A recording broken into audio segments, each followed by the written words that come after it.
Bonsoir, ici Martin Pelletier pour la reprise du libre journal de la liberté surveillée.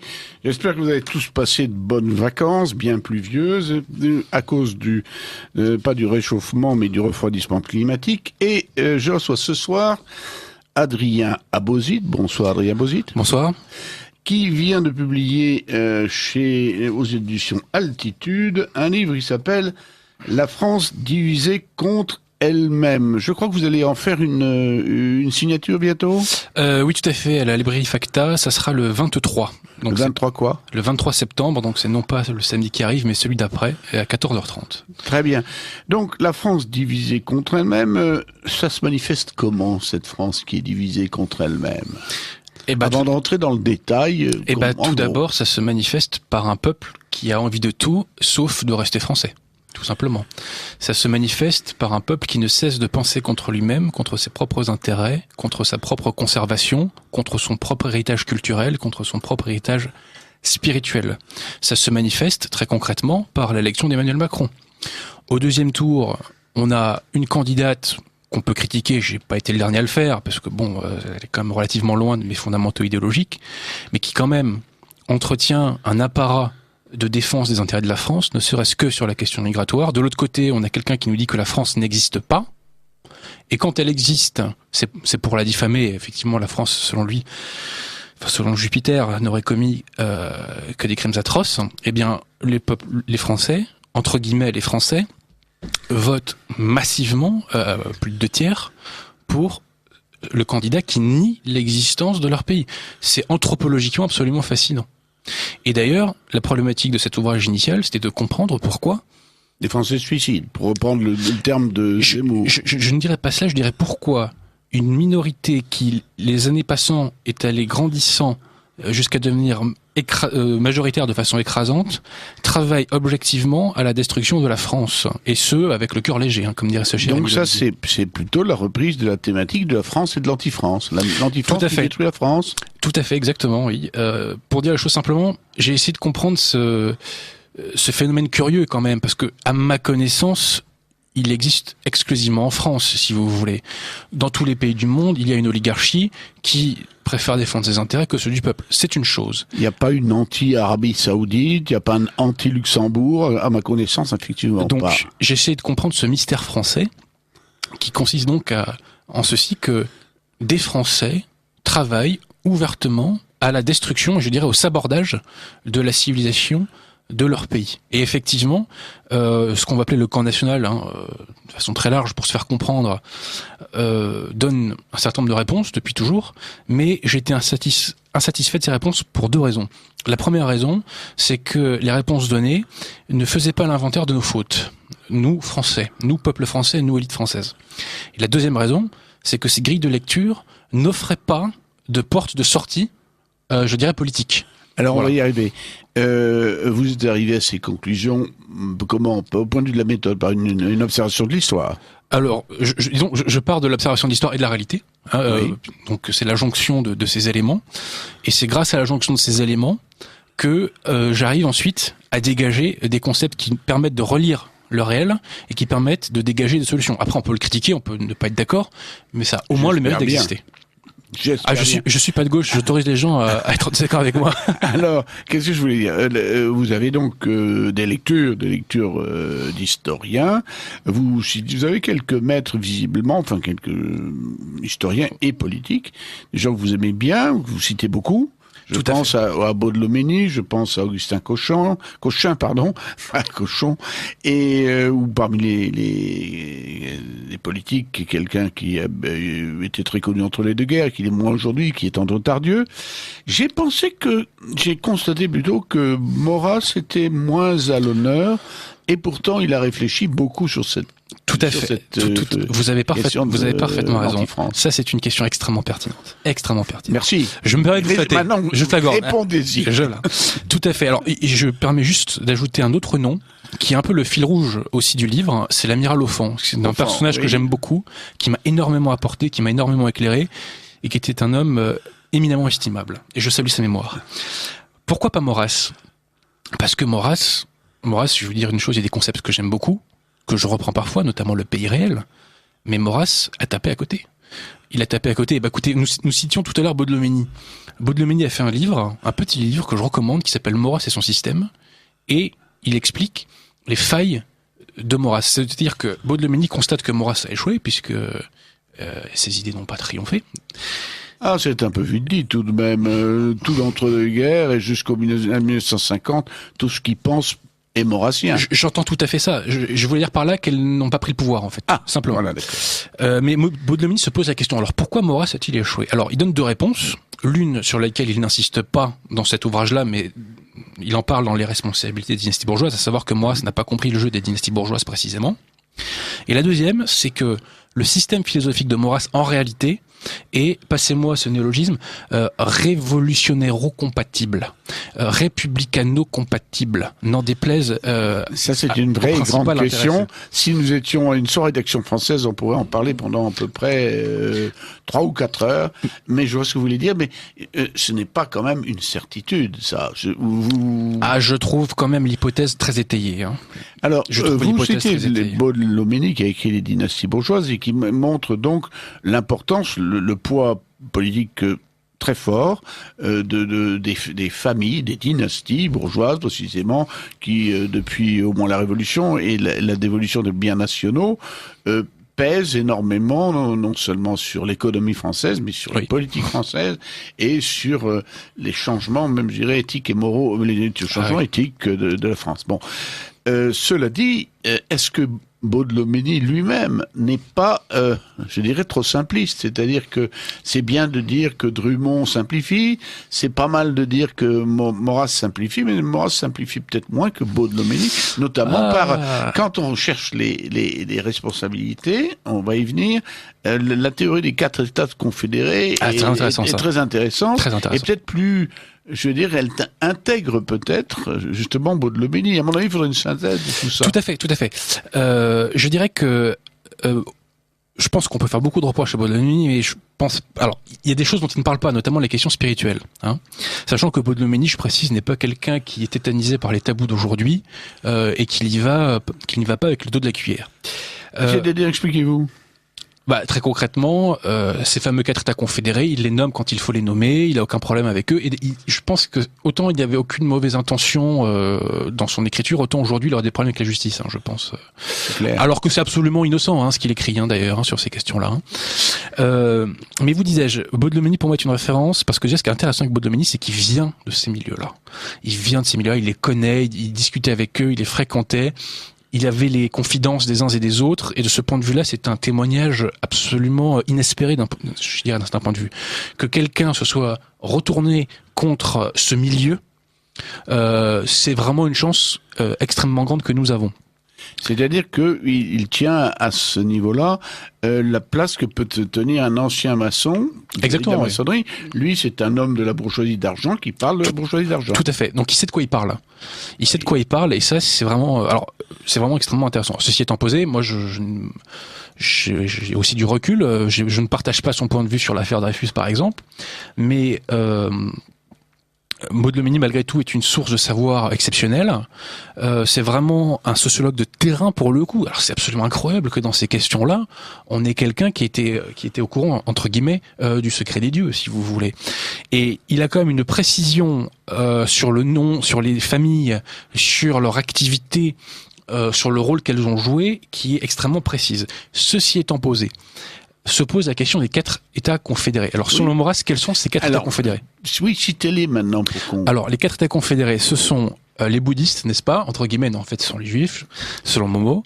Ce sont les francs-maçons, les protestants et les métèques. Les métèques, voilà. Et donc... Alors, expliquez ce que c'est qu'un métèque, parce que tout le monde ne le sait pas. Je pense qu'ils visaient les étrangers globalement. Oui, c'est-à-dire que dans l'Athènes ancienne, les métèques, ce sont des étrangers qui n'ont pas qui ne sont pas citoyens, mais qui ont quand même certains droits et une certaine influence. Tout à fait. Donc ces 4 États confédérés ont une influence qui est absolument incontestable. Je vous évoquais par exemple l'affaire Dreyfus, le personnage qui incarne ces 4 États confédérés, c'est Joseph Reinach, par exemple. Par exemple. Personnage qui est peu connu, mais qui était le Deus ex machina du camp Dreyfusard, et qui incarne ce que Maurras peut dénoncer. Ceci étant posé, en ce qui me concerne, je constate l'influence de ces 4 États confédérés, mais contrairement à Maurras, je n'en fais pas une cause, j'en fais un effet.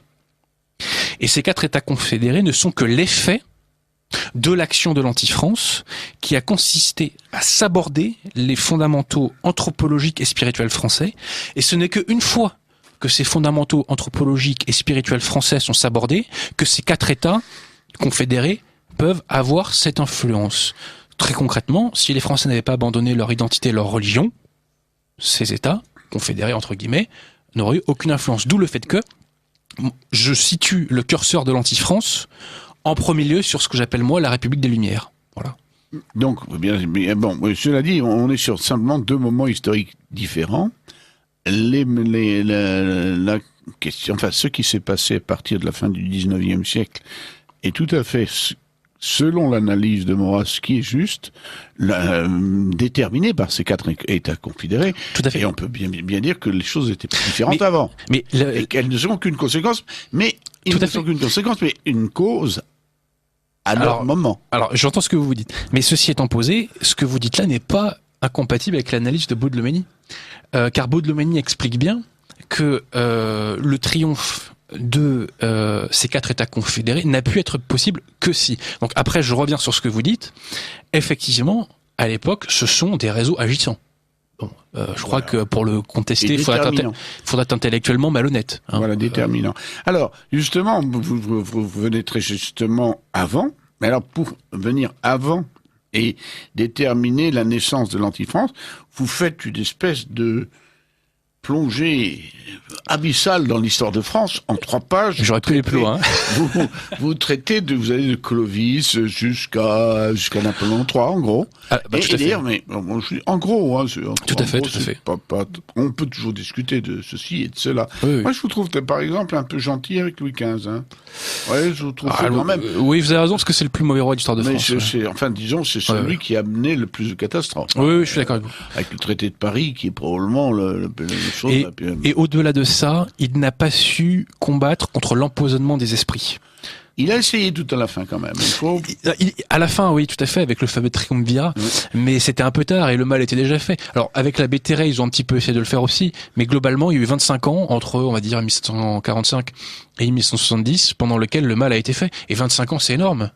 Pensez à ce qu'on nous a fait pendant ces 25 dernières années, tout le lavage de cerveau que nous avons subi. C'est énorme aussi. Nous sommes à peu près dans une même séquence historique. Tout à fait. C'est-à-dire une séquence de transformation du peuple français par la transformation de son anthropologie, de sa spiritualité.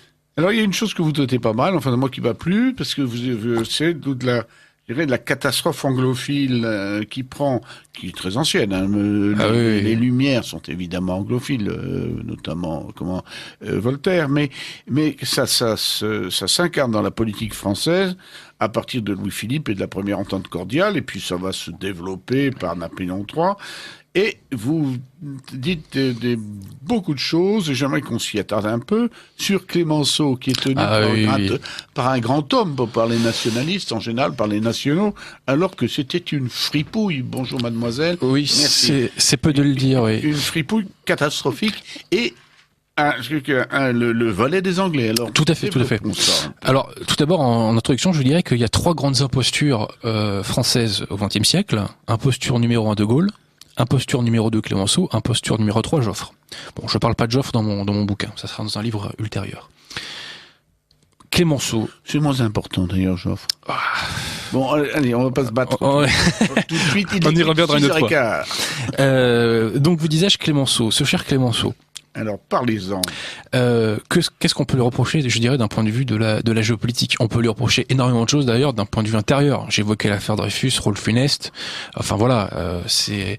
Ou ces méthodes de boucher contre le... Tout à fait. Contre le prolétariat français, quand même. Et globalement, soutien précisément aux 4 États confédérés. En revanche, la France traditionnelle, il a tout fait pour essayer de la détruire. Je relisais, il y a un bouquin de Clémenceau, pas plus tard que hier soir, qui reprend ses articles dans l'Aurore, et quand on l'écoute, je cite, c'est une secte romaine qui gouverne la France, quoi. Enfin, oui. Alors, cléricalisme, catholicisme, il faut utiliser les termes propres. Ah non, mais il avait une haine du catholicisme absolument hallucinante. Mais indépendamment de ces questions, qui déjà pour moi sont condamnables, ce qui m'a éclairé dans un premier temps sur Clémenceau, c'est un ouvrage de Émile Flourens qui s'appelle La France conquise. Vous savez qui est Émile Flourens? Oui, je crois que vous allez faire un lien de parenté avec... Oui, c'est l'arrière-grand-oncle de Bono Gollnisch. Tout à fait, c'était le ministre des Affaires étrangères de Jules Ferry. Voilà. Il a écrit cet ouvrage que je crois que je suis tombé dessus à la base par hasard sur Gallica. À l'époque, on a du mal, c'était avant la Première Guerre mondiale, on se dit mais pourquoi écrit-il cela? Et justement, Émile Flourens dénonce l'influence de l'Angleterre sur la politique de tous les grands pays d'Europe, et donc notamment aussi sur la France. Et il évoque le fait que Clémenceau est leur agent. Et comment s'est manifestée cette influence angloise? Eh bien par le fait que nous avons été contraints de céder les droits que nous avions en Égypte aux Anglois. Je m'explique. À la base, on l'oublie aujourd'hui, enfin on ne le sait pas, l'aventure coloniale en Égypte est un projet éminemment français. Ce sont des cadres français qui ont refait l'Égypte moderne avec Mehemet Ali. Dites un peu qui est Mehemet Ali. On a le temps et il faut alors, pas... Mehemet Ali, c'était théoriquement, alors c'était un homme de guerre ottoman. Je crois qu'il est d'origine albanaise. Théoriquement vassal de l'Empire ottoman. Khedive d'Égypte. Mais en pratique indépendant. Autonome au moins. Voilà. Au moins très autonome, puisqu'il a été en guerre d'ailleurs contre ses suzerains. Contre la porte. Voilà. Et donc, Mehemet Ali veut refaire une Égypte moderne, suite d'ailleurs au traumatisme de l'invasion napoléonienne, et ce sont des cadres français qui vont l'aider à refaire sa marine, à refaire son armée, etc. Donc la France, entre guillemets, à la cote, à l'époque, en Égypte. Cela se traduit les décennies suivantes par le fait que nous obtenons la concession pour le canal de Suez. Je crois que c'était déjà de Lesseps qui l'a eu, de mémoire, si je dis pas de bêtises. Bien sûr. Et bref, il y a un condominium, ou plutôt un dominium tout court dans un premier temps, qui s'installe en Égypte, un condominium français. Les Anglais sont amenés à venir aussi. Pourquoi? Parce que tout simplement on a besoin de capitaux, parce que on entame des développements d'infrastructures qui sont des gouffres financiers et seul, c'est plus compliqué à gérer. Oui, enfin non. Tout de même, c'est pas la première raison. La première raison, c'est que les Anglais, depuis le début, nous mettent des bâtons de Alors lion tout à fait, veulent contrôler la route des Indes.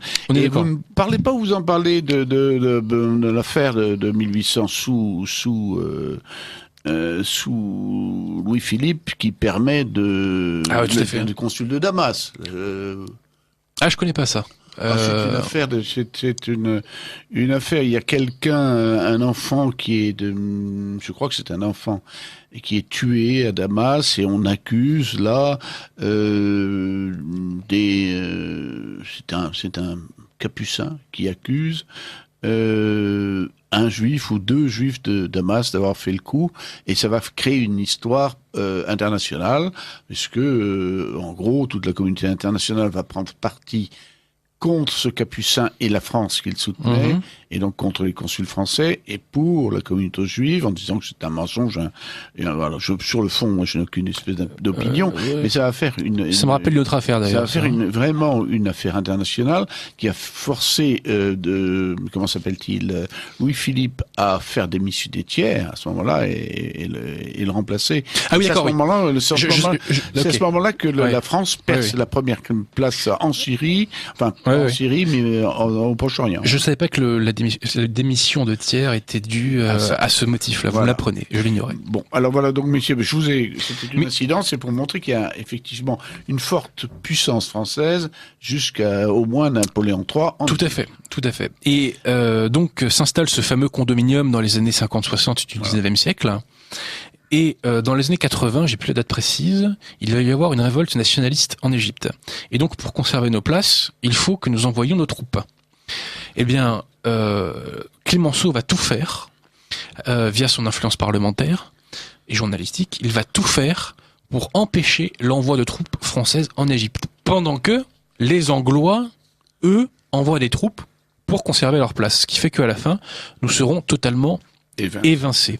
Et par la suite, la France demandera à récupérer ses places, et bien entendu, les Anglois ne les redonneront jamais. Voilà. Bien entendu. Il y avait une très belle caricature où on voyait Clémenceau dansant, Exactement, avec oui. des chaussons de danse. C'était, je crois, une couverture du Petit Journal, si je dis pas de bêtises. Et il jongle avec des bourses. Voilà. Il jongle avec des bourses parce qu'effectivement, il a trempé dans le canal, dans le canal, non pas dans le canal, dans le scandale de Panama. Alors, j'ai pas creusé à fond le dossier pour ne rien vous cacher. De Barrès en parle beaucoup. Exactement, dans leur figure que je recommande d'ailleurs, qui est un livre exceptionnel. Bon livre. Moi j'ai beaucoup aimé ce mélange entre l'histoire et la fiction. Mais en tout, les Chécards, voilà, j'ai découvert le surnom de Chécard. Alors, c'est d'ailleurs le meilleur livre de Barrès, parce que j'aime pas trop, les déracinés, ça me fait bref, je trouve ça. C'est inégal comme. C'est un peu systématique, c'est inégal. On dirait du Sartre, tellement c'est ennuyeux. Bon, j'exagère toujours. Ouais. Alors, Clémenceau, il n'a pas fait que ça comme saleté, comme il en a fait d'autres. Tout à fait. Notamment à un moment donné où on croirait qu'il s'est assagi qu'il est devenu français, c'est-à-dire la Grande Guerre.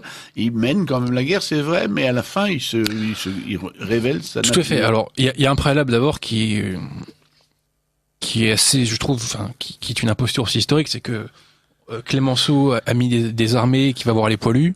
C'est à mourir de rire quand on sait le rôle qu'il a joué dans l'affaire que j'ai déjà citée, où il a tout fait pour démolir l'armée. Il faut savoir que cette affaire a donné lieu à une très grande désorganisation de l'armée française et Clémenceau y a participé. Bref.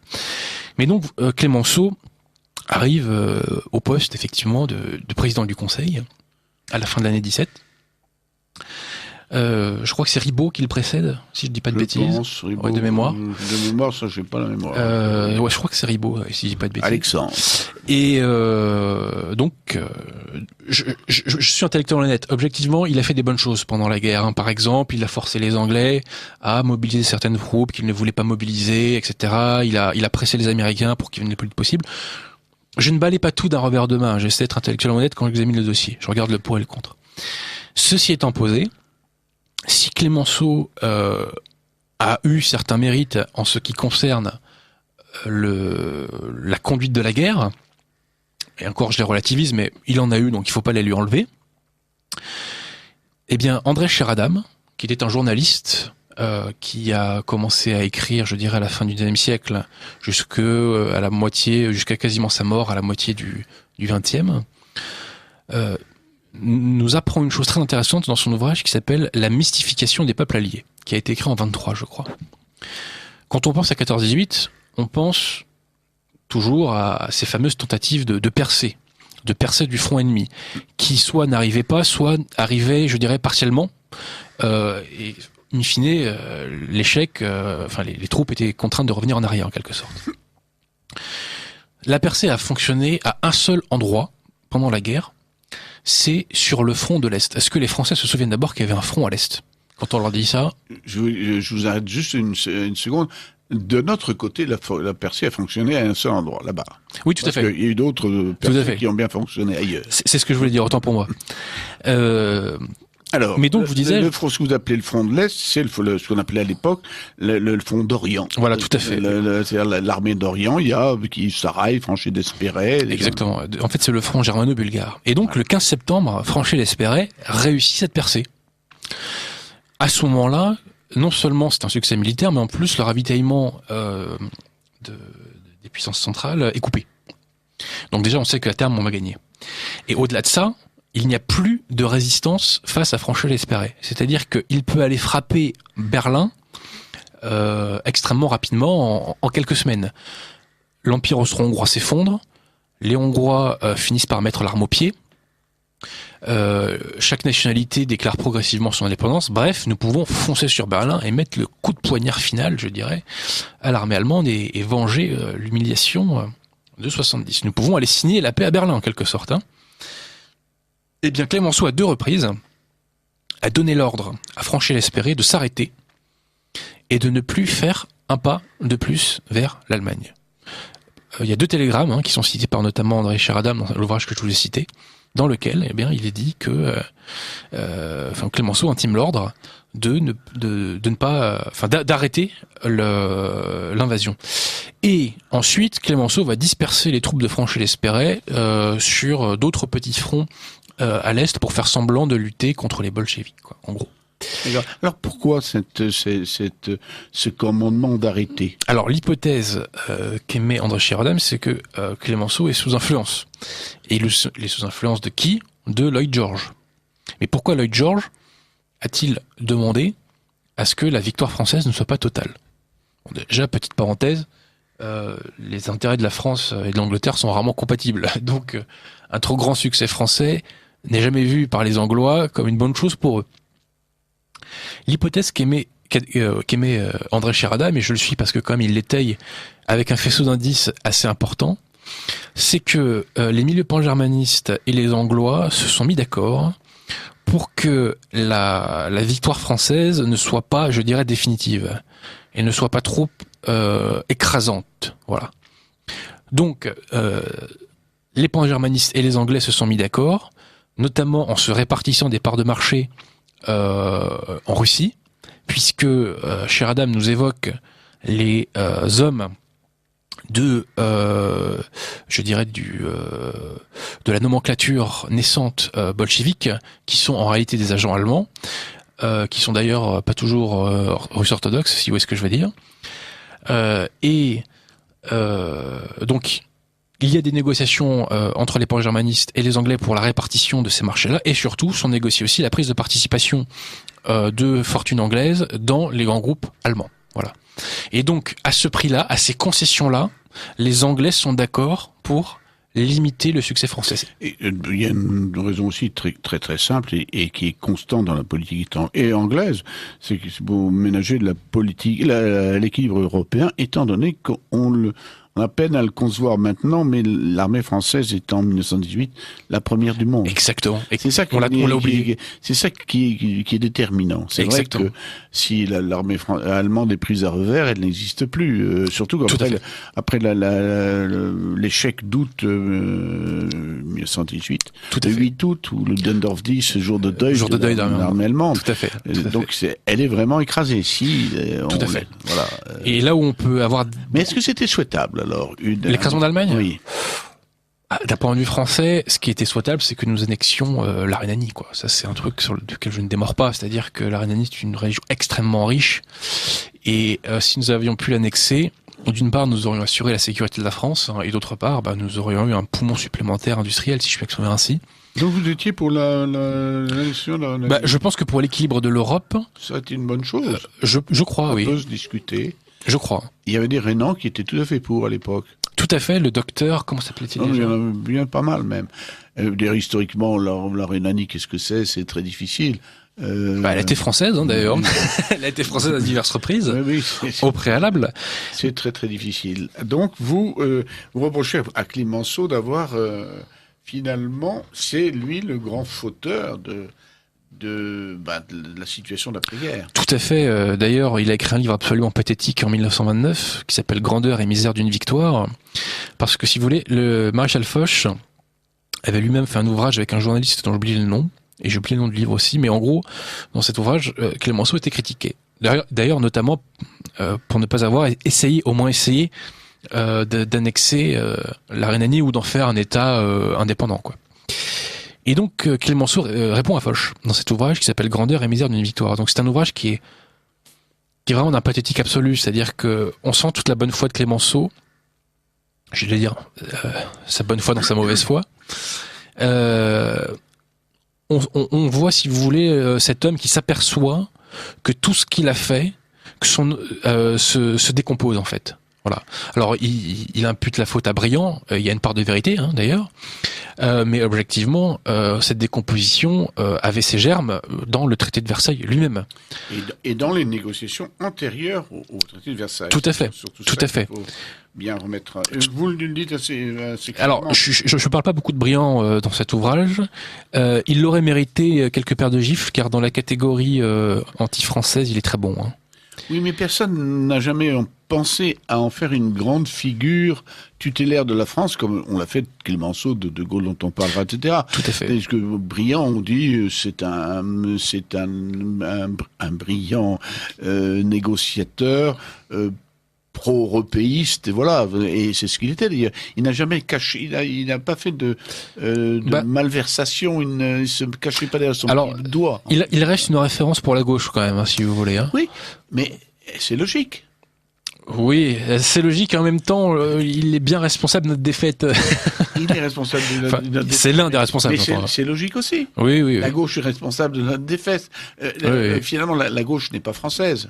Ah non, c'est bien votre tout à fait. Votre thèse. On ne peut pas être français de gauche à la fois, puisque être de gauche signifie plaider pour des fondamentaux anthropologiques qui ne sont pas les fondamentaux de l'anthropologie française. Et d'ailleurs, si cela se traduit dans l'ordre politique par un européisme, un mondialisme et un antinationalisme clair. Donc la gauche, moi je la trouve très cohérente. Et je n'ai rien à lui reprocher du point de vue intellectuel. Il y a même une notion que je n'avais pas, entre guillemets, inventée à l'époque du livre. Je dirais que la gauche, et non pas au-delà de la xénophilie, elle est xénomane. C'est-à-dire qu'elle ne peut pas vivre sans étrangers, si vous voulez. Sans apport étranger, qui, petite parenthèse, vient évidemment altérer l'âme de la France. Hein.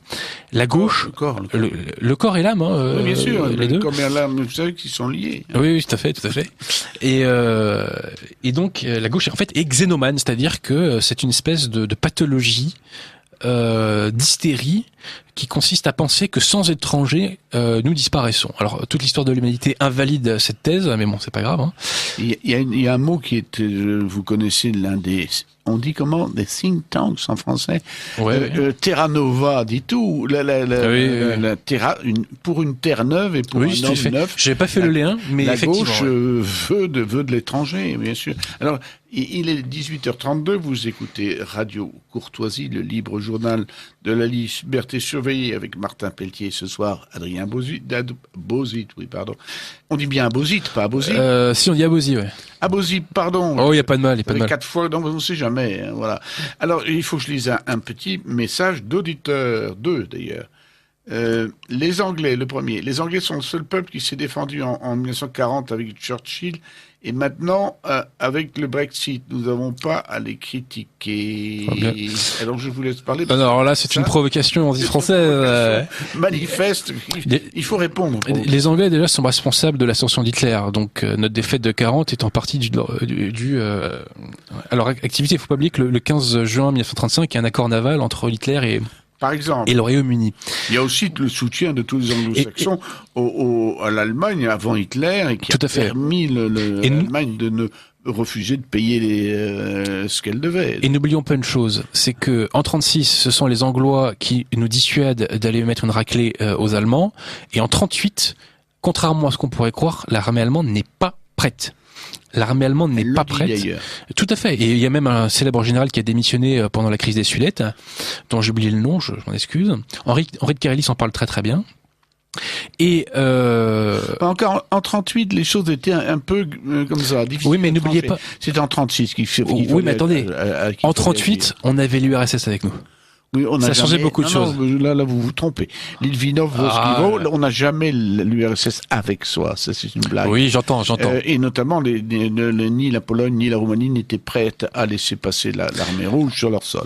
Donc, 38, c'était un mauvais, mais 36, c'était très simplement les Anglais. Contrairement à ce que l'auditeur dit, on causait la guerre. Et en 40. Et en 40, allez-y. Il n'y a pas eu d'effort de guerre anglais en 40. Très faible. Dérisoire. Et d'ailleurs, il y a une célèbre séance au mois de juin, dans lequel Churchill est là et Pétain est là aussi en sa qualité de vice-président du Conseil.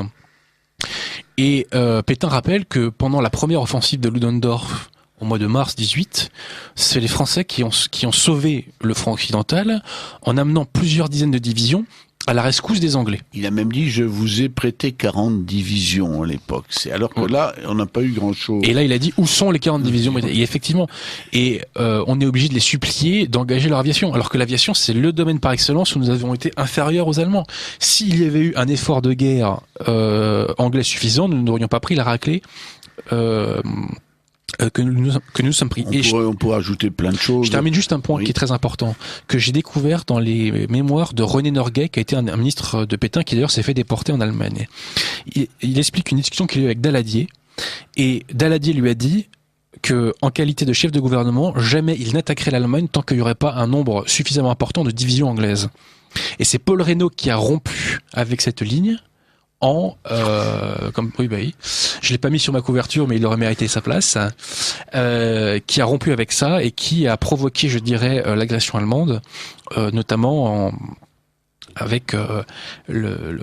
en négociant un traité avec la Belgique pour laisser passer les armées françaises. Il y a l'autre, la conduite de la guerre par les Anglais a été constamment catastrophique en 40. Notamment une chose quand même qu'il faut rappeler, c'est le refus de Georges Gort, de Gort, de participer à la contre-offensive des brigands. Ce qui est une trahison, hein. C'est une trahison, voilà. Alors, ce qui est grave après, c'est qu'on présente, comme notre auditeur, dont la bonne foi a été surprise, on dit que les Anglais sont les seuls à s'être battus et que les Français les ont en quelque sorte laissé tomber. C'est exactement le contexte qui s'est passé. D'ailleurs, vous savez qu'il y a eu un film qui est sorti, Dunkerque, là. Oui. Non, ne parlez pas de choses comme ça me met une mauvaise humeur. Mais je tiens à citer un nom, c'est-à-dire que le héros de Dunkerque, qui est-il ? C'est l'amiral, comment ça s'appelle ? Abrial. Et à la fin de la guerre, De Gaulle n'a rien trouvé de mieux que de le mettre en tôle avec les assassins, les violeurs et compagnie. C'est absolument révoltant. C'est tout ça est révoltant. Il faut savoir que pour être là sur ce point précis, le rembarquement anglais à Dunkerque n'a été possible qu'avec le soutien des batteries côtières de l'amiral Abrial et le sacrifice évidemment des troupes françaises. Et aussi du fait que Hitler a levé le pied. Ah ça oui. Dans l'espoir de négociations ultérieures. Ça c'est clair. Je sais pas s'ils ont oublié. Je sais pas s'ils l'ont dit ça à Hollywood dans leur non, tout ça c'est bon. Alors un autre auditeur qui j'espère ne se laissera pas prendre par la propagande anglaise. Cher monsieur, connaissez-vous beaucoup de gens qui, comme Clémenceau, ont envoyé la police contre les mineurs du Nord et dans bien d'autres cas, il n'a pas fait de sommation, mais envoyé directement l'armée contre les mineurs en grève du Nord, pas seulement du Nord, hein, surtout dans le Sud. Oui, c'est ce qu'on disait tout à l'heure, c'était un boucher. Tout à fait. Et la gauche et l'extrême gauche l'appelaient le premier flic de France. Bon, alors là, vous avez critiqué le général de Gaulle, et on le critiquera encore, mais il a rendu notre monnaie très forte face au dollar américain, c'est vrai. Voilà, il a rendu notre pays indépendant de l'OTAN, c'est vrai, il y a aussi du bon, même dans les mauvais, et voilà. Quant à monsieur Clémenceau, c'est un mystère. Comment cet homme n'était-il pas au courant du génocide qui était contre son peuple, les Vendéens, par les Républicains?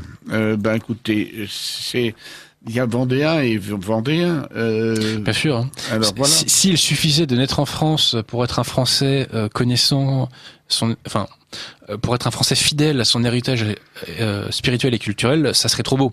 Et nous n'en serions pas là où nous en sommes. Non, mais Clémenceau est un renégat. Alors après, je connais. Ah non, non, ce n'est pas un renégat car son père, je crois, était républicain. Et il s'est fait arrêter sous le Second Empire. Hein. Mais bien sûr, c'est l'extrême gauche vendéenne. Il y en a quelques-uns. Tout à fait. C'est bon. Il est né à Muiran, pareil, comme de là de Tassigny, mais c'était pas le même genre d'homme, tout simplement. Alors un autre auditeur, vous nous dites que les Français sont des fainéants et dévots. Nous n'avons pas dit ça. Je crois que vous tenez le même langage que Macron. Eh bien, écoutez, monsieur. Achetez-vous des oreilles, parce que je ne pense pas qu'Adrien Bauzy, dit ça. Alors vous avez, écoutez, j'ai mal compris. Écoutez, moi j'ai l'habitude, généralement, les gens me reprochent des propos qui n'est pas tenus et des positions que je ne tiens pas. Donc, voilà. Vous savez. Voilà, donc je ne crois pas que ça ait été dit. Alors, on va continuer. Où en étais-je de mes questions? Il est 18h39. Vous écoutez Radio Courtoisie, le libre journal de la liberté surveillée. Et nous parlons d'un livre qui s'appelle La France divisée contre elle-même, que vous avez donc publié aux éditions L'Altitude.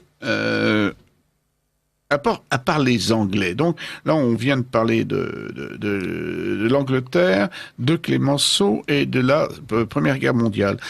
Si j'aimerais quand même que, parce que c'est peut-être plus d'actualité aujourd'hui, que vous nous disiez en quoi Clémenceau a été très nocif aussi, et on peut utiliser le terme de trahison, concernant le Proche-Orient, la Palestine, Jérusalem, la Syrie, le sud de la Turquie, l'ouest de l'Irak, enfin tout ça. Dans ces questions-là, sa responsabilité n'est pas première, pour être intellectuellement honnête. Hein. Ceci étant posé, ça aussi c'est peu su, c'est que concrètement, écoutez, donc il y a les fameux accords Sykes-Picot, en 1916 je crois, hein, qui détermine les zones d'influence. Qui déterminait, tâchait de déterminer les zones d'influence. Or, ils n'ont pas été ils n'ont pas été appliqués. C'est-à-dire que la version appliquée, ce qui s'est vraiment appliqué, est beaucoup plus favorable encore à l'Angleterre. Notamment parce que Clémenceau a lâché, volontairement d'ailleurs,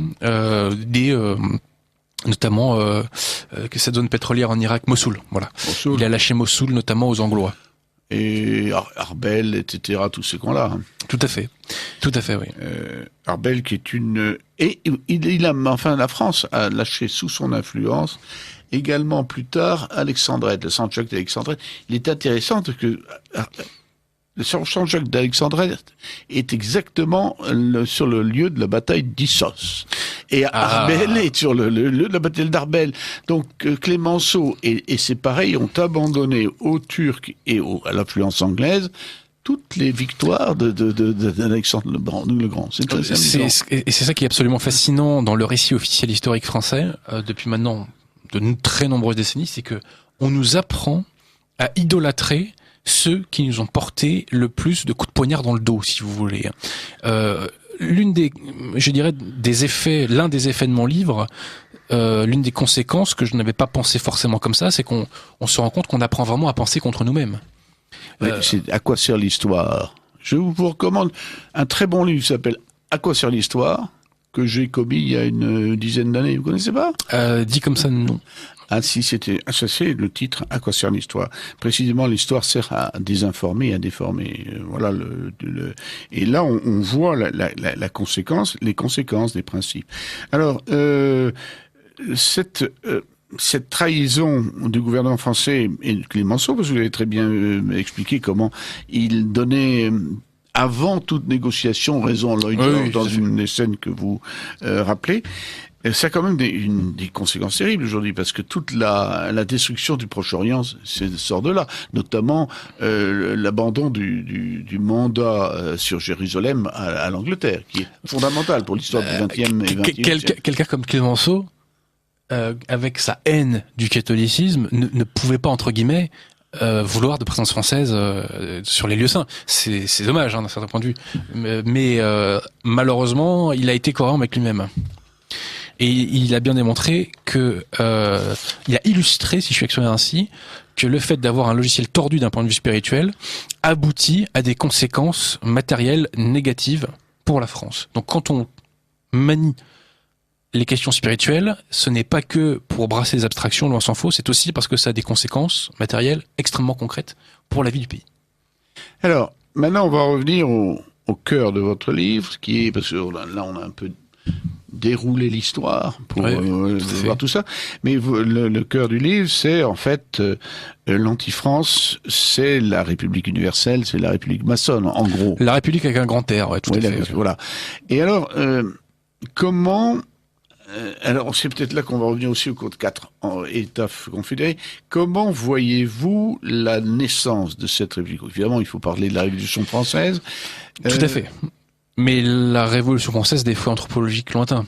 Très concrètement, pour moi, c'est la naissance de l'anthropocentrisme. C'est l'anthropocentrisme qui a pris une place de plus en plus grande au fil des siècles.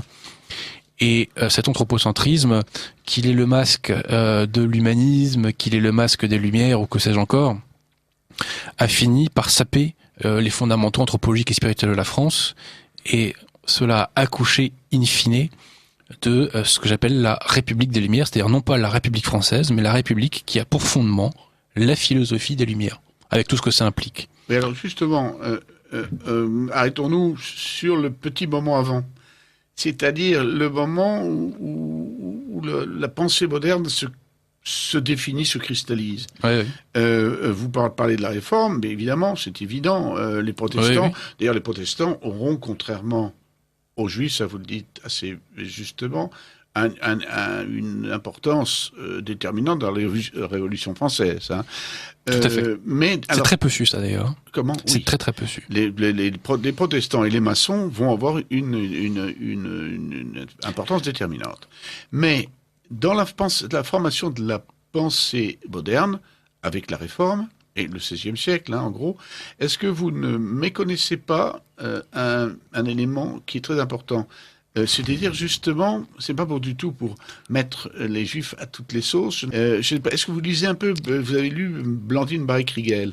Alors, non, ça ne me dit rien. Elle a mis en évidence, si vous voulez, une synergie entre les puissances protestantes et les penseurs tout à fait, qui ont finalement fait à la fois la révolution néerlandaise des Pays-Bas, la première, la révolution anglaise, et qui ont pensé je dirais, le progressisme moderne.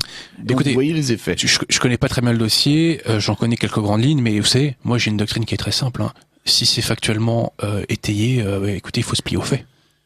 Absolument. D'ailleurs, Barine Blanc de Kriegel et Karine Blandine Barré-Kriegel est une historienne des faits. Bon, alors, à partir du moment où ce progressisme des Lumières est constitué, il triomphe dans la Révolution française. Et après, ça va se passer comment, la suite? Alors, tout d'abord, il faut bien préciser une chose, c'est que c'est la fameuse phrase, je crois, de Mao, le poisson pourrit par la tête, hein, et que cet anthropocentrisme a d'abord gagné les élites, malheureusement. On l'oublie, mais jusqu'à Vatican II, il a existé une France catholique et rurale. Hein. Bon. Donc, le poisson pourrit par la tête, et quand je parle de la République des Lumières, ce n'est pas gratuit, c'est parce que, juridiquement parlant, cette philosophie des Lumières va être mise au cœur du droit français, et donc la société va se penser à partir donc de ce logiciel qui aboutit au déracinement. Très concrètement, ce qui est demandé par la philosophie des Lumières, c'est de créer un homme nouveau. Et quelle est la réponse apportée pour créer cet homme nouveau? C'est qu'il faut, je vais citer Monsieur Payon, il faut abandonner ses racines pré-républicaines, c'est-à-dire françaises et catholiques en quelque sorte. Hein. Bon. Et donc, ce logiciel va être mis au cœur de notre droit, au cœur de nos institutions, et donc fatalement, d'année en année, de décennie en décennie, toute la société se refond sur ce logiciel athée. Alors ça prend du temps, parce qu'il y a des résistances anthropologiques dans la société. Mais petit à petit, eh bien, il va en s'imposant de plus en plus. Et d'ailleurs, Henri Coston avait une thèse intéressante, à laquelle je suis tenté de me rallier, c'est que, en gros, je surschématise pour me faire comprendre rapidement, en gros, les Lumières ont gagné parce que les Lumières avaient avec elles les chefs d'industrie, alors que du côté de la droite et du catholicisme, il y avait uniquement la grande agriculture en quelque sorte. Voilà. Et comme l'industrie est montée en puissance, eh bien au fil du temps, elle est un peu matérialiste et un peu marxo-weberien votre analyse. Non, ça se limite pas à ça. Mais... Coston est un peu marxo-weberien. Vous êtes dur là. Non mais bien entendu. Est-ce que vous croyez vraiment, alors c'est une vraie question, que le progressisme, parce que c'est ça, l'homme nouveau c'est le progressisme. Oui, tout à fait. Le progressisme a vaincu pour des raisons économiques, là en fait, vous venez de me le dire. Notamment, oui. Oui, non, ou alors c'est au contraire pour des raisons spirituelles. C'est les deux, c'est-à-dire que le matériel est le corollaire du spirituel. Mais très concrètement, la philosophie des Lumières aboutit à ce que les Français répudient leur identité et leur religion. Vous voyez ? Oui, donc, nous sommes d'accord, mais et quels sont les facteurs? Là, on est dans le dur et peut-être dans l'indécidable d'ailleurs. Mais à votre avis, quels sont les facteurs qui font pencher la balance, Alors tout d'abord, ce qu'il faut savoir, c'est que qui persuadent les uns de se... La balance, il n'est pas inéluctable que la balance aille toujours dans le sens du progressisme. Première chose. Ou dans le sens de la gnose, des quatre États confédérés, tout ce que vous voulez. Si vous me permettez de faire un petit saut dans le temps, il y a deux exemples que j'aime beaucoup. Un qui vient de Pie IX, un qui vient de Saint Pie X. Pie IX, infaillibilité pontificale. Saint Pie X, l'encyclique Pascendi. Là, le mal est stoppé net. Vous voyez ? Donc, il n'y a aucune inéluctabilité, si je puis dire. Prenons notre exemple. Oui, enfin, Charles X. J'aime beaucoup Saint Pie X et l'encyclique Pascendi et Oves est très intéressante, mais et elle a même été utile. Mais malheureusement, ça n'a pas... Ah, tout à fait. Mais après, si vous voulez, c'est parce que les successeurs n'ont pas fait leur travail. Mais revenons un petit peu oui, allez-y. au début du 19e. Méditons la question de Charles X, qui est extrêmement intéressante, qui n'est pas mon maître à penser, mais il y a eu, dans l'histoire de France depuis 200 ans, je dirais qu'il y a eu 2 moments ennemis contre-révolutionnaires. Il y a eu Pétain, pour un moment, MacMahon, demi-tentative, on va dire, MacMahon. Et Charles X, qui, lentement, a essayé d'aller vers cette direction. Certainement, c'était pas suffisant. Certainement, il aurait dû faire certaines choses plus tôt. Mais enfin, il allait dans le sens de la contre-révolution. Un peu, oui. D'ailleurs, c'est ce qui lui a coûté son trône in fine. Donc, votre question était, qu'est-ce qui fait que ça bascule ? Oui. Eh ben, écoutez, là, moi, c'est mon côté catholique, mais pour moi, c'est le corps français, en répudiant lentement mais sûrement le catholicisme. Et quand je dis le corps français, à l'époque, je vise notamment l'influence des villes, qui allait croissante pendant le 19e siècle sur la ruralité. Eh bien, donc, en abandonnant, lorsque les élites françaises, la bourgeoisie, progressivement a abandonné le catholicisme, elle a affaibli, je dirais, les défenses immunitaires. Si je m'exprime bien. Et ce faisant, elle a laissé la porte ouverte, écoutez, à tous les ennemis potentiels de la France, ou à tous ceux qui voulaient altérer l'identité de la France. Certainement, mais moi je m'intéresse plus encore à ceux qui attaquent. Oui. Quels sont les... Il faut nous... prenons par exemple la Troisième République. Oui. Comment voyez-vous les choses ? Ou j'ai une question encore plus bête. Quelle est votre République préférée ? La troisième, la cinquième ? Moi je les mets toutes à la poubelle. Quelle est la pire ? Non mais quelle est la pire ? Ah bah la pire c'est la 5e. Moi je trouve que c'est la troisième. La troisième, alors là... À égalité alors. Parce que la 5e, on a tapé très fort quand même. Hein. Regardez ce qu'a fait la Troisième République. Ah mais j'entends tout à fait, hein, en termes de déchristianisation... c'est fondamental. Tout à fait, les fameux 4 États confédérés ont appuyé sur le champignon. C'est la collusion précisément de quatre leviers, on va dire. Oui, ouais.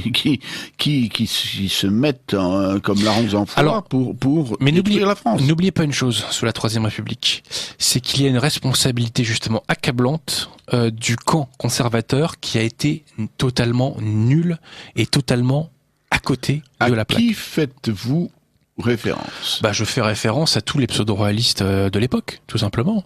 Et le fait que la République ait été votée par des orléanistes, c'est quand même sidérant. Enfin, je veux dire, c'est... Non, c'est pas sidérant, parce que vous avez certainement lu le très beau livre d'Abel Bonnard, les modérés. Un modéré, c'est le cheval de Troie de l'ennemi, forcément. Mais là où je veux en venir, si vous voulez, c'est que à cette montée en puissance du progressisme puis des 4 États confédérés, il n'a jamais été opposé la bonne doctrine. C'est-à-dire la doctrine qui repose sur la rupture totale avec les Lumières et la doctrine qui repose sur le catholicisme. Si, il y avait justement le comte de Chambord. Je mesurais moi sur le comte de Chambord. Je ne dis pas que ce soit un grand politique, mais au moins, on parlait tout à l'heure de ce brave MacMahon qui n'est pas non plus un grand politique. Ce sont des gens qui vont dans le bon sens, qui ont un type de Chambord est dans le bon sens d'abord. Oui. Donc, je vois ce que vous dites, d'accord. Autant pour moi. Mais ceci étant posé, est-ce qu'ensuite il a essayé de préparer sa suite, notamment? Est-ce qu'il a essayé de préparer ses prédécesseurs? Ses successeurs. Ses successeurs, autant pour moi. La réponse est non. La réponse est clairement non. Et l'Action française, je n'ai rien contre l'Action française. On va croire que j'ai quelque chose contre l'Action française. Non. Mais je constate qu'ils n'avaient pas les bons fondamentaux idéologiques. L'Action française, c'est un peu le Front National. Elle a fait un travail merveilleux. Elle a aussi fait des sottises. Voilà. Tout à fait, il faut voir la bouteille à moitié vide et à moitié pleine. Franchement, notamment l'Action française. Je veux dire, vous êtes trop jeune pour voir dans quelle déliquescence se trouvait la pensée française quand Maurras prend le grand mérite de l'Action française, c'est qu'elle a, selon moi, permis justement de recristalliser les éléments conservateurs de la société. C'était un point, je dirais, d'organisation sociale même quasiment. Et de donner des méthodes de réflexion. L'empirisme organisateur n'est pas rien. La pensée de Maurras n'est pas rien. Je suis tenté de vous penser, pour être un peu provocateur, que la pensée de Maurras, à certains égards, et 4 États confédérés compatibles. Oui, c'est ce que vous dites tout à l'heure, parce que c'est vrai qu'il y a une partie, je dirais plutôt une Sans le partie, catholicisme, on peut pas lutter contre l'État une confédéré. partie jacobine chez Maurras. Mais justement, Maurras intègre le catholicisme. Vous lui reprochez de ne pas être très Il croyant. l'intègre d'un point de vue matériel. Il l'intègre d'un point de vue matériel en tant que facteur d'ordre. Pas seulement. Ne le prenez pas pour aussi bête que Voltaire. Non, pas sellement. Maurras ne parle pas de la question du salut des âmes. Non, c'est-à-dire qu'il n'est pas très croyant, nous sommes bien d'accord. Ouais. Mais il a quand même, il l'intègre comme facteur spirituel important aussi, quand même. Ne coupez pas Maurras. Écoutez, moi j'ai lu de lui. N'émasculez pas Maurras. Il y a quelques mois de ça, j'avais lu son ouvrage Devant l'Allemagne éternelle, je crois. Oui, et je crois que il a un chapitre qui s'appelle La seule internationale qui vaille, ou un truc comme ça. J'ai plus le nom précisément. C'est assez confus dans ma tête. Et en toute franchise, la façon dont il aborde le catholicisme, pour moi, est à côté de la plaque, quoi. C'est-à-dire que concrètement, on sent qu'il n'en est pas pétri. Ah, ça c'est clair. Et que oui, mais ce faisant, il comprend pas la nature du mal. Il ne la comprend pas.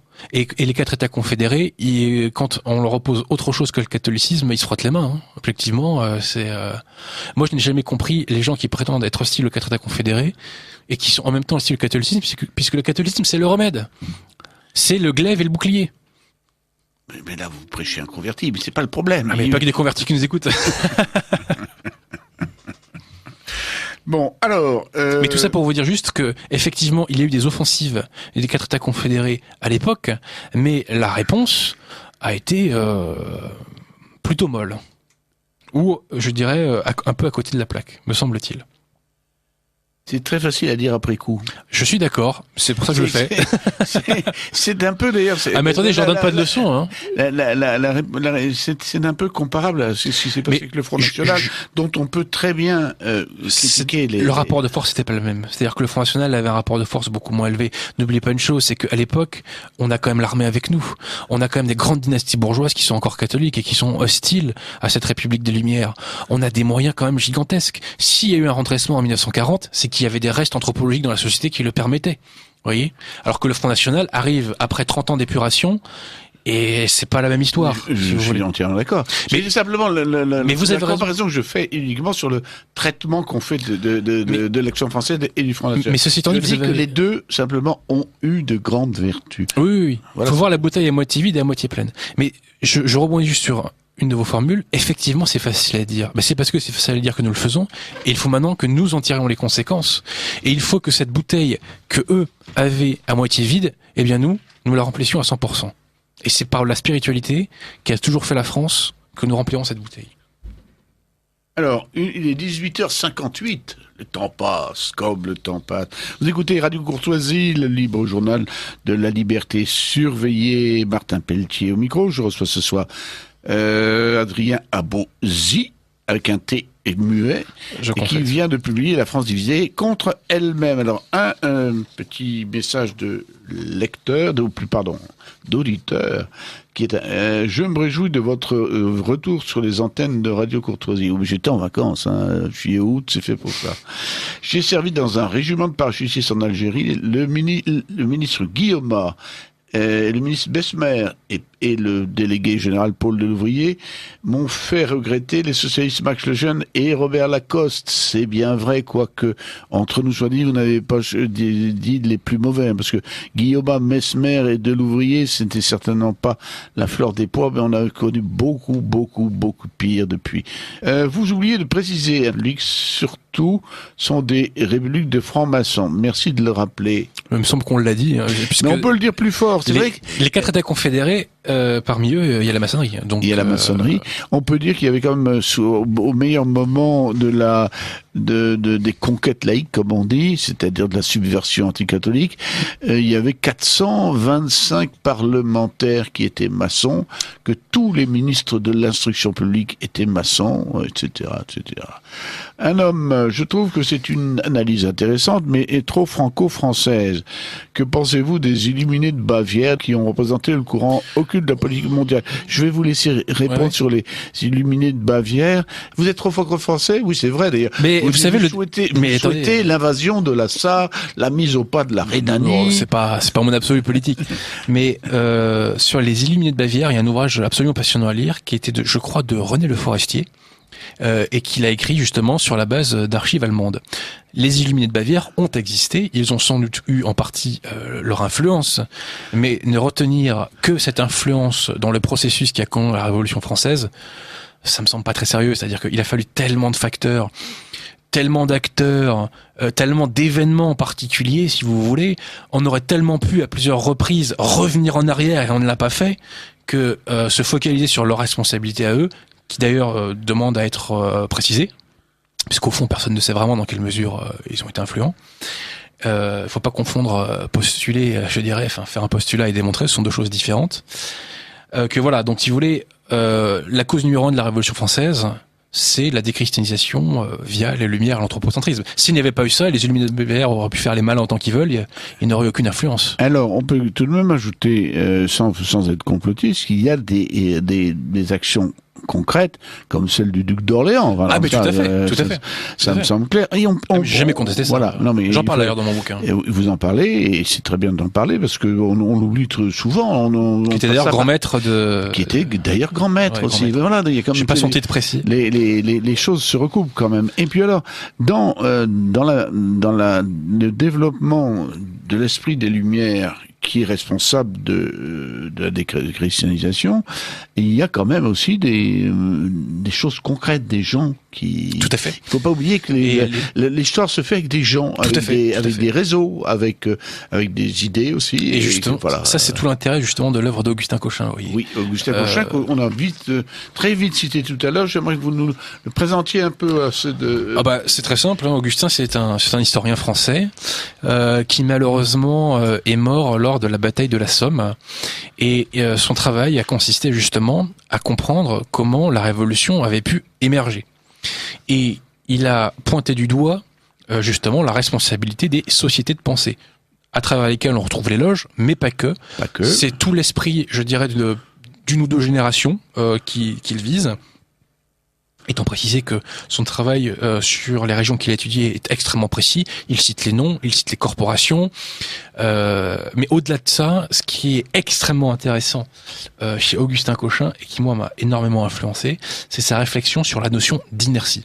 C'est-à-dire qu'il démontre que lorsque les individus n'ont plus en soutien les corps intermédiaires ou des structures collectives, ils sont atomisés, et de ce fait condamné à l'inertie. Et il a une belle formule d'ailleurs, c'est-à-dire que dans le monde moderne, des individus sont libres comme des locomotives sur des rails. C'est-à-dire que quand on n'a pas des organismes collectifs pour nous structurer, une paroisse, un parti politique, une corporation, que sais-je encore, eh bien on est condamné en fait à suivre les vents dominants. Voilà, tout simplement. Et la réflexion d'Augustin Cochin sur le lien entre l'individualisme et l'inertie est absolument passionnant. Alors, ça, ce sont effectivement les hommes, les idées. On pourrait faire revenir, comme vous en avez tout à l'heure un peu parlé, le projet de Nouvel Adam a des choses bien intérieures, la gnose, la kabbale. Tout à fait.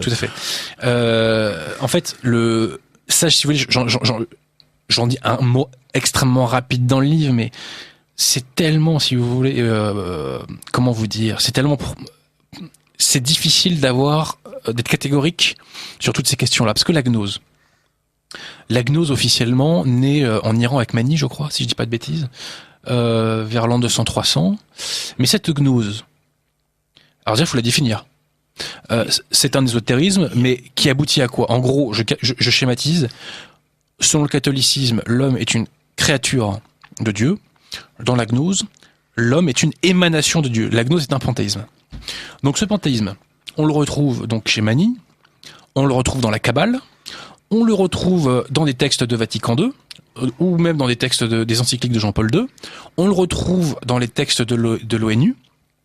Donc si vous voulez, la gnose, ça nous emmène très loin, extrêmement loin, et au-delà de ça, c'est des choses qui sont tellement emmêlées, voyez, C'est tellement compliqué que bon, je remonte déjà assez loin, je pense. Oui, et ce que je voulais vous simplement dire, parce que l'auditeur nous reprochait d'être un peu franco-français, c'est quand on regarde les autres révolutions, la révolution néerlandaise, la révolution anglaise, la révolution soviétique bien entendu, et je dirais le 19e siècle allemand, on se rend compte que effectivement il y a une pensée générale dans tout ça, et il y a, je sais bien que vous reprochez à Drummond d'être trop simpliste, mais il y a une filiation juive de cette pensée moderne et gnostique, pardon.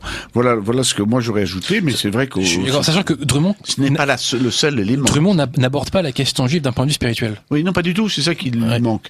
Ouais. Je vous ferai. D'ailleurs, ils s'enorgueillent de ne jamais critiquer les rabbins. Vous devriez lire un très bon livre. Il s'appelle L'antichristianisme juif. Je l'ai lu, d'un certain Martin Pelletier, je crois. Vous l'avez lu avant.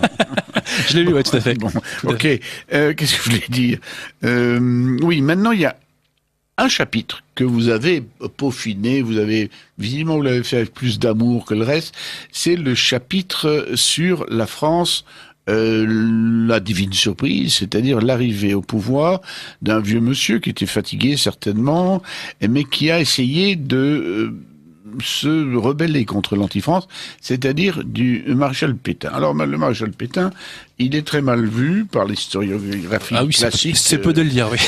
Que vous appelez l'académisme républicain. Et moi, je vais vous dire, mais je comprends bien qu'il soit mal vu, parce que quand même, justement, les Anglais se battaient courageusement et il les a laissés tomber. L'armistice, est-ce que c'est pas une trahison? C'est l'hommage du vice à la vertu, ce que récolte Pétain. Alors, non, bien entendu. Ce chapitre était un devoir, c'est-à-dire que écoutez, la Providence a fait que j'ai pu acquérir certaines connaissances en la matière et en faire une synthèse. Donc je devais le faire. Nous pensons contre nous-mêmes. Le récit officiel sur la question de Vichy est la démonstration absolue du fait qu'on nous apprend à penser contre nous-mêmes, parce que en gros, chaque chose qu'on reproche à Vichy est fausse ou dénaturée. Au-delà de ça, son action contre l'Allemagne est systématiquement tue, et son versant contre-révolutionnaire est, je dirais, dénaturé pour en faire un régime fascistoïde. La ligne de Pétain, quelle était-elle? Elle est très simple. C'était ni Axe, ni anti-France, ni proto-mondialisme anglo-saxon. Voilà. Oui, mais alors l'armistice, pourquoi? C'est bien, c'est mal? L'armistice, c'est une excellente chose, puisque il faut bien comprendre une chose, c'est qu'à l'époque, la problématique n'est pas soit l'armistice, soit la poursuite des combats sur le continent. La problématique, c'est d'un côté les partisans de l'armistice, dont Pétain et Weygand, de l'autre côté les partisans de la capitulation, dont Reynaud, Mundell et De Gaulle. Pourquoi voulait-il la capitulation? D'abord, qu'est-ce que c'est que la capitulation? La capitulation, c'est un acte de reddition exclusivement militaire. Oui. Tandis que l'armistice, c'est une convention entre deux États qui suspend les hostilités. Donc, Reynaud voulait faire capituler les armées françaises pour avoir un prétexte pour quitter la France, soit pour l'Algérie, soit pour l'Angleterre. Quitter la France pour organiser la résistance contre l'envahisseur, bien entendu. Mais en tout état de cause, l'armistice a stoppé la Wehrmacht et a empêché l'armée allemande d'aller en Afrique du Nord. Et d'ailleurs, ça a été ensuite un souci constant de Pétain d'empêcher les Allemands d'aller en Afrique du Nord, notamment parce qu'il a refusé de céder des bases en Afrique du Nord le 13 juillet 1940, et ensuite en mettant en échec l'opération Félix qui consistait à attaquer Gibraltar. Voilà. Oui, alors, mais quand même, il y a une chose qui était à craindre, c'est que la France n'avait plus d'armée, bien sûr, elle était battue, mais il lui restait une flotte. Il y avait une chose qui était à craindre, c'est qu'elle le livre aux Allemands. Il n'y avait absolument aucune chance qu'elle le livre aux Allemands. D'une part, parce que c'est mal connaître la marine française de l'époque. Il faut savoir qu'avant même l'armistice, il y avait déjà des consignes de sabordage en cas de capture. Hein, faut le savoir quand même ça. Et au-delà de ça, l'amiral Darlan, je crois que c'était le 18 juin d'ailleurs, enfin, c'était dans cette période-là du mois de juin, l'amiral Darlan et l'amiral Lefant s'étaient engagés sur l'honneur auprès de leur homologue britannique à ne jamais livrer la marine française. Ensuite, Pétain, je crois que c'est dans son discours du 25 juin, dit donc face au peuple que avec l'armistice, l'honneur est sauf, notamment parce que l'aviation et la marine ne serviront pas contre les Alliés. Ensuite, il faut savoir qu'il y a eu des accords secrets franco-britanniques via Rougier et ensuite via Jacques Chevalier, dans lesquels la France s'est engagée vis-à-vis des Anglais à ne jamais livrer la flotte. Donc, Mers-el-Kébir est une abomination. Le fait de massacrer son ancien allié, 1300 marins morts, hein. Et il faut tout le flegme... 397, autant presque 1400. Mais il faut tout le flegme, le sang-froid de Pétain pour ne pas déclarer la guerre à l'Angleterre, parce que ça s'appelle un casus belli quand même, hein. Le fait de massacrer 1300 marins d'un pays. Donc s'il n'y avait pas eu ce calme, cette sérénité, cette hauteur de vue de Pétain, cela aurait pu nous emmener extrêmement loin, cette affaire de Mers-el-Kébir. Et il y a le coup de Dakar également qu'il faut rappeler. Et d'ailleurs, sur Dakar, il faut savoir que Eisenhower, dans ses mémoires, rend hommage à Boisson, qui résiste à l'invasion anglo-gaulliste. Anglo-gaulliste. Alors, il y a quand même une chose qu'on reproche beaucoup à Pétain aujourd'hui, c'est ce qu'on appelle le coup d'État du 10 juillet, c'est-à-dire qu'il avait prévu de se faire donner tous les pouvoirs par l'Assemblée nationale et le Sénat réunis en congrès. Qu'est-ce que vous répondez à ça ? C'était absolument mourir de rire, puisque n'oublions pas une chose, c'est que Pétain a pu prendre le pouvoir initialement parce que c'est Paul Reynaud qui l'a appelé à venir l'épauler en qualité de vice-président du Conseil. Donc si à la base Pétain est bien positionné, c'est grâce à Paul Reynaud. Paradoxalement, le diable porte pierre des fois, n'est-ce pas ? Bon. Ensuite, il faut savoir une chose, c'est que Pétain a pris le pouvoir parce que Paul Reynaud a fait un mauvais calcul. Paul Reynaud était persuadé que les Allemands n'accepteraient jamais l'armistice. Il pensait que les Allemands proposeraient l'armistice dans des conditions tellement déshonorantes, notamment sur la question de la livraison de la flotte, que Pétain serait contraint de la refuser. Or, que se passe-t-il ? Les Allemands tombent dans le panneau et ils l'acceptent. Et donc là, le schéma de Paul Reynaud s'effondre et Pétain reste au pouvoir. Ensuite, dans le contexte d'effondrement absolu de la France, il y a une chose qu'on oublie trop dans le récit officiel, c'est qu'il y a des millions de Français qui partent en exode, qui sont sur les routes. On ne dit jamais comment ces gens-là auraient pu vivre pendant 50 guerres, hein, soyez en passant. 8 millions. 8 millions, voilà, autant pour moi. Donc, dans ce climat d'effondrement total de la nation française, me semble-t-il, il n'y avait pas beaucoup de volontaires pour prendre la place de Pétain à l'époque. Me semble-t-il. Et la nomination de Pétain à la tête de l'État français, avec cette fameuse loi du 10 juillet 1940, s'est faite dans une unanimité quasi totale. Et même Herriot évoque à ce moment-là la vénération des parlementaires pour Pétain, alors que l'armistice est signé depuis plusieurs semaines.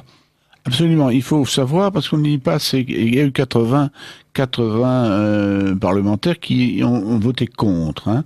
Mais ces 80 avaient proposé une autre motion très proche, qui est très favorable. Qui était pire, d'un point de vue... Pas pire. Non mais entre guillemets, d'un point de vue, non parlementaire, voilà. On avait proposé beaucoup plus de prérogatives, en fait, au maréchal Pétain. Mais alors pourquoi un jeune comme vous, parce que c'est vrai que s'intéresse à cette période de l'histoire, cette question-là, parce que c'est quelque chose que les générations plus anciennes savaient bien, mais qui maintenant, ça se perd effectivement. Qu'est-ce qui vous attache à cette question? Vous savez, à la base, c'est la Providence, hein, moi, qui m'a guidé. Parce que j'étais vraiment pas je n'étais vraiment pas programmé. Pas programmé pour défendre tout cela. Après, c'est la curiosité, l'amour de la vérité, la recherche de la vérité, et ensuite la diffusion de la vérité. Né dans une famille de fascistes. Ah, pas du tout. Non. Moi, je viens d'une famille de gauche, très systémo-compatible. Aïe. Et bon, on guérit, hein. C'est la preuve, on en guérit. On en guérit, oui, c'est vrai. Et d'ailleurs, je suis pas le seul à en guérir. Mais à la base, c'est l'amour de la vérité, et c'est surtout la colère contre l'injustice. C'est la colère d'une part contre l'injustice qui a été faite à des hommes qui, de toute évidence, ont combattu l'Axe et qui ont mis KO l'anti-France, parce que Pétain et Weygand ont tordu le cou à l'anti-France, et c'est ça d'ailleurs qu'on leur reproche véritablement. Et ensuite, c'est une révolte contre l'imposture gaulo-communiste. N'oublions pas que Marcel Paul, qui était capot à Buchenwald, a été fait ministre par De Gaulle à la Libération. Et sans parler de Maurice Thorez, le déserteur. Il en manque un dans ce que vous dites, gaulo-communiste, il faut le dire. Mais c'était un système tripartite à la sortie de la guerre. Les centristes sont dedans, le MRP. Non, il faut pas. Ils sont peut-être un peu catholiques de nom et de loin. J'aurais dit. Et de gérer de tradition. Si le MRP est de tradition catholique, il suffit de voir en Bretagne, comme il y en avait pas mal, il y en avait même plein. Mais c'est vraiment un crime à trois. Oui, mais il se rallie à un système anticatholique. Donc, à partir de là, leur catholicisme, j'estime qu'il est brouillé. Voilà. Absolument. Je veux dire simplement, il faut pas mettre tout sur le dos de ces pauvres communistes et gaullistes. Il y avait aussi tout à fait. Après, ce sont les acteurs principaux, mais il y a une telle imposture et un tel mensonge qui nous est enseigné que fatalement il y a eu une révolte de ma part. Mais j'ajoute un point. C'est que ma génération a été structurée par un enseignement de la Seconde Guerre mondiale qui était au-delà de l'histoire. C'est-à-dire que c'était un mythe fondateur. Un mythe fondateur qui nous est présenté de façon à penser contre nous-mêmes. C'est un roman antinational. Il y a une nécessité présente de remettre les pendules à l'heure sur cette question, comme sur d'autres d'ailleurs. Mais il y a une nécessité de remettre en question, non, rassurez-vous, je parle uniquement des mythes fondateurs de la République. Oui, absolument. Il y a une nécessité de penser enfin dans un sens français. Et pour cela, il faut remettre en cause les mythes fondateurs de la République qui, comme leur nom l'indique, sont des mythes. Il est 19h17, on va bientôt terminer et passer à la deuxième partie. Vous écoutez le libre journal de la liberté surveillée. Je reçois ce soir Adrien Abozy pour son livre La France divisée contre elle-même, aux éditions Altitude. Je vais vous lire quelques messages. Excellente émission de Martin Pelletier avec Adrien Abozy, tout à fait d'accord. Ce n'est qu'en 1877, exact, que le Grand Orient de France a supprimé de la Constitution les références à l'existence de Dieu et à l'immortalité de l'âme. Tout à fait. La Troisième République. Alors, dans l'analyse que l'on fait en ce moment, on oublie une chose essentielle, c'est le bellicisme de la France à toute époque, ce qui nous voit la civilisation dans laquelle nous sommes. À chaque fois, on voit le rôle prépondérant de la France dans le déclenchement des guerres. La France est un espace responsable de l'éclosion du bolchevisme en Russie, responsable de l'hégémonie américaine en Europe, car on n'a jamais été capable d'aller au bout de la guerre qu'on a déclarée ou favorisée, on a toujours eu besoin des alliés. Elle va connaître enfin ce que la justice immanente lui réserve. Je vais vous laisser répondre, mais avant, je trouve que cette affirmation est quand même très rapide et marquée par un certain majocisme. Moi, je dirais qu'elle est fausse, tout simplement. Elle est fausse. On peut penser quand même que en 1914 et en 1939, les gouvernements de la République ont commis ce type d'erreur. Mais la France, dans son histoire, 30 et 14 aussi, c'est pas clair. Guillaume II, il allait fort, quand même. Tout le monde y allait fort, mais la France, dans son histoire, je récuse totalement cette chose-là, cette affirmation. Cela dit, c'est vrai que 39, c'est catastrophique. Tout à fait. Alors, on est partagé, parce que d'un autre côté, on peut pas laisser l'Allemagne annexer la moitié de l'Europe, quoi.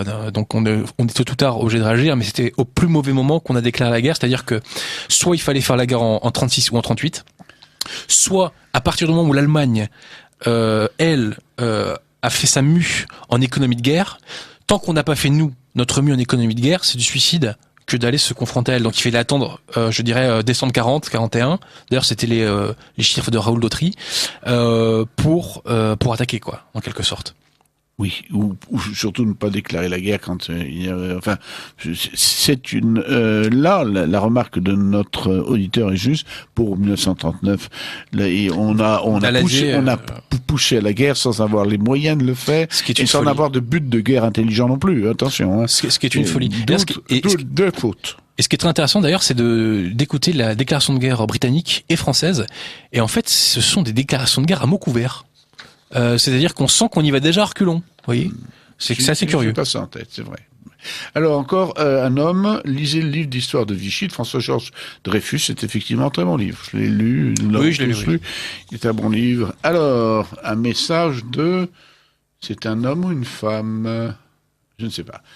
Il faut se rappeler que c'est une constante de la politique anglaise, toujours favoriser la seconde puissance en Europe, oui, bien sûr, continentale, pour affaiblir la puissance dominante, équilibre des puissances. D'où la politique de l'entre-deux-guerres, qui ménage l'Allemagne, tout à fait, tout en favorisant le nationalisme allemand contre le bolchevisme. Il faut aussi citer la stratégie américaine de domination du monde par les mers, définie par Alfred Mahon, conseiller militaire de Theodore Roosevelt, le plus interventionniste des présidents US. Tout ça est parfaitement juste. Après la guerre contre l'Espagne, la puissance US s'installe dès avant 1898, oui, l'histoire de Cuba, effectivement. Et c'est la même politique qu'on retrouve tout au long du XXe siècle, voilà, jusqu'à Brzezinski.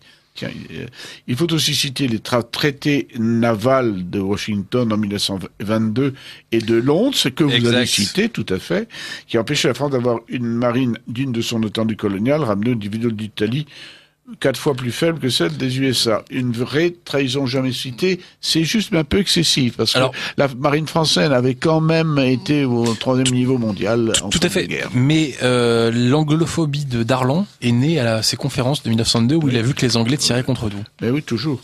D'ailleurs, Darlan, qui, si on l'avait écouté, aurait attaqué Gibraltar après Merced-Kébir. Ça aurait peut-être pas été plus bête, d'ailleurs. Tout à fait, mais alors je pense pas, moi. Je pense que ça nous aurait peut-être fait glisser sur une pente dangereuse. Mais on n'est jamais sur une pente dangereuse quand on attaque l'Angleterre. Vous savez, sur la question de la question Pétain, je résumerai en une formule. Les soldats français qui ont combattu en Afrique du Nord, en Italie, en Provence, en Allemagne et en Autriche, pour l'immense majorité d'entre eux, n'ont pas répondu à l'appel du 10 juin du général de Gaulle, mais ont répondu à l'ordre de reprise de combat de l'amiral Darlan le 13 novembre 1942, selon le plan établi par Darlan et Pétain le 4 août 1940. Tout à fait. Là, on a tout. Ça, c'est clair comme de l'eau de roche.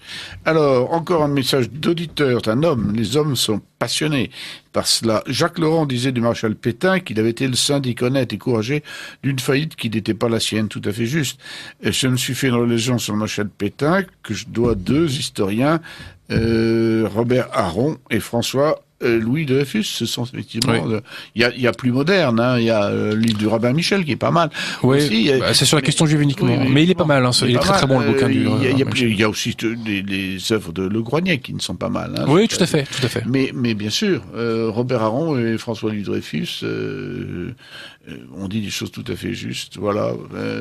Alors, il est 19h23. Il va bientôt falloir conclure. Il va falloir conclure. Et ben justement, c'était un auditeur qui me demandait, mais et maintenant la conclusion, il reste 4 minutes, que faire? Comme disait l'autre, Lénine. Il y a des milliards de choses à faire. Il y a un sujet qu'on appelle... Les milliards, c'est trop. Oui, j'entends bien. Rassurez-vous, je vais aller à l'essentiel. La République de Lumière a triomphé parce qu'elle a réussi à imposer ses codes à l'anthropologie française petit à petit. Il y a eu un sursaut en 1940, mais De Gaulle l'a détruit et a restauré l'anti-France. Phénomène absolument inattendu depuis la moitié des années 2000, avec l'émergence d'Internet, un très grand nombre de Français comme moi par exemple reviennent à l'identité et à la vraie religion française. Et donc ce sont autant de troupes en moins, je dirais, pour le système. Je mets en parallèle l'émergence de cette nouvelle opinion publique née sur Internet et qui est en réalité contre-révolutionnaire, même si tout le monde ne le mesure pas, mais d'instinct, tout le monde l'est, avec les sociétés de pensée. Les sociétés de pensée ont triomphé parce qu'elles ont réussi à créer une contre-société en parallèle des réseaux classiques de l'état de l'Ancien Régime.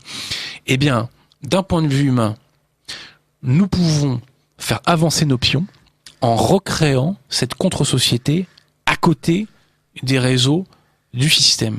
Réseau médiatique, bien entendu, mais pourquoi pas aussi économique, c'est ce que j'appelle le marché blanc dans mon livre, c'est-à-dire l'économie parallèle mais légale. C'est une petite formule.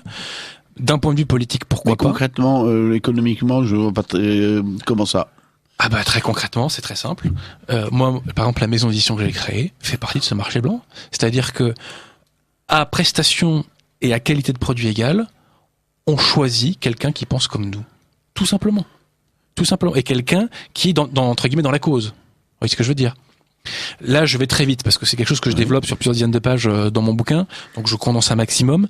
Mais tout ça pour dire que ce que je vise avec les coups de pouce du bon Dieu nécessaires, hein, parce que sans l'aide du bon Dieu, là, humainement, on n'a pas grand-chose à faire. C'est que il nous faut refonder cette contre-société et potentiellement espérer une jonction avec des élites qui feraient dissidence avec le mondialisme, parce qu'elles comprennent que nous allons à l'explosion. Ceci étant posé, ce scénario sera difficilement réalisable, car généralement, quand on va dans le mur, on s'arrête rarement avant. Et il est très probable que nous irons vers un effondrement comme en 1940. Quelle sera la forme de cet effondrement, je n'en sais rien. Mais nous allons très probablement vers cela. Et donc à ce moment-là, il faudra être les derniers debout.